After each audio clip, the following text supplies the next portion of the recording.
नमस्कार मंडळी, मित्रांनो, कसे आहात तुम्ही? उत्तम आरोग्य सांभाळणं ही आपली प्रत्येकाची जबाबदारी आहे. आणि आपण गेली 3 एपिसोड बघतोय की डाएट आपला कसा असावा.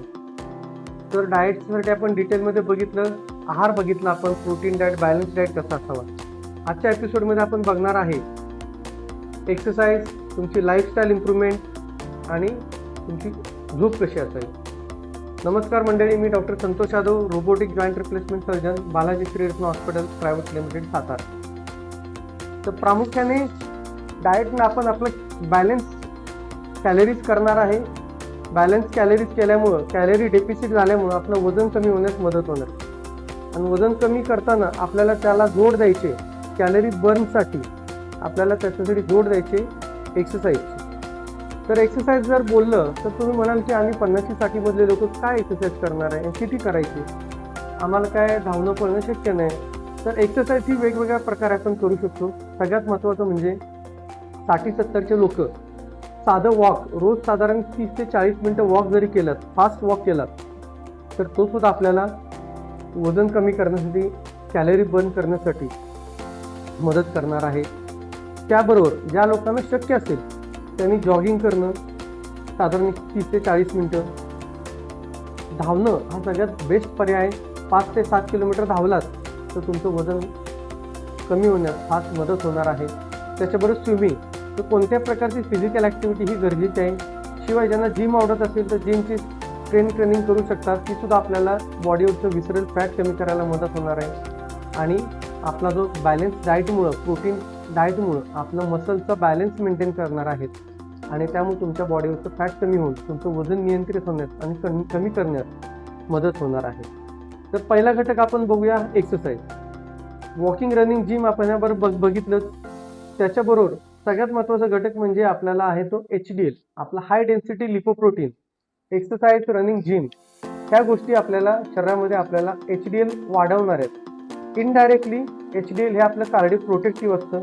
HDL वाढलं की ते आपल्याला हृदयाला प्रोटेक्शन देतं. आणि HDL हे कोणत्या प्रकारच्या खाद्यपदार्थातनं, अन्नातनं आपल्याला मिळत नाही, तर ते आपल्याला मिळतं फक्त आपल्या एक्सरसाइजमधून. तर LDL जसं आपण अन्नातनं बॅलन्स डाएट घेऊन, हाय प्रोटीन डाएट घेऊन, घरचा डाएट घेऊन, हाय कार्ब डाएट, फ्राईड फूड अवॉइड करून आपण जसं ते LDL कमी करून नियंत्रित करणार आहे, तर ते HDL वाढवून आपण कार्डिओ प्रोटेक्शन करणार आहे. अशा प्रकारे आपण एक्सरसाइजद्वारे कॅलरी बर्न करून आपण डाएटला मदत करू शकतो, कॅलरी डेफिसिट होऊन वजन कमी करायला. दुसरा सगळ्यात महत्त्वाचं राहतं, बऱ्याच लोक डाएट करतात किंवा एक्सरसाइज करतात पण 2 घटकामुळं त्यांचं वजन कमी होत नाही. ते म्हणजे असंतुलित झोप, त्याला आपण म्हणतो स्लीप. तर स्लीप ही तुमची डीप स्लीप पाहिजे. स्लीप म्हणजे काय, तुम्ही सगळं दिवसभराचं काम उरकून जर अंथरुणावर पडलात तर तुमच्या पुढच्या 5 मिनिटात तुम्हाला शांत झोप लागली गेली पाहिजे. त्यासाठी मित्रांनो माझा सल्ला राहील की तुम्ही झोपायचा एक अर्धा तास आधी मोबाईलला हात लावू नका, मोबाईलचा वापर करू नका. शक्यतो मीडिया, फेसबुक वगैरे ह्या गोष्टी थोड्याशा टाळा, जेणेकरून तुमच्या डोक्यामध्ये विचार कमी येतील आणि झोप चांगली लागेल. साधारण एक 7 ते 8 तासाची चांगली डीप स्लीप असणं गरजेचं आहे. आणि सगळ्यात महत्त्वाचं योगा आणि मेडिटेशन.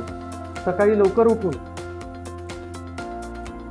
योगा आणि मेडिटेशन करणं गरजेचं आहे. योगा तुम्हाला तुमच्या मनावर कंट्रोल करणार आहे आणि मेडिटेशन तुम्हाला तुमच्या बॉडीवर आणि ओव्हरऑल शरीरावर कंट्रोल करणार आहे. एक 10 मिनटं ते 20 मिनटाचं तुम्ही मेडिटेशन केलं तरी तुमच्या शरीरासाठी खूप चांगलं आहे. सकाळचा शक्यतो योगा केला तर तो नक्कीच आपल्या आरोग्यासाठी हा चांगला राहतो. तर आज या एपिसोडमध्ये आपण बघितलं, एक्सरसाइजनं आपण कॅलरी डेफिसिट करून वजन कमी करायला मदत करणार आहे. योगा, एक्सरसाइज आणि उत्तम प्रकारच्या स्लीपनं आपण त्या गोष्टी बॅलन्स करायला मदत करणार आहे. अशा प्रकारे डाएटसाठी आपण ह्या सगळ्या गोष्टी आपण बघितल्यात.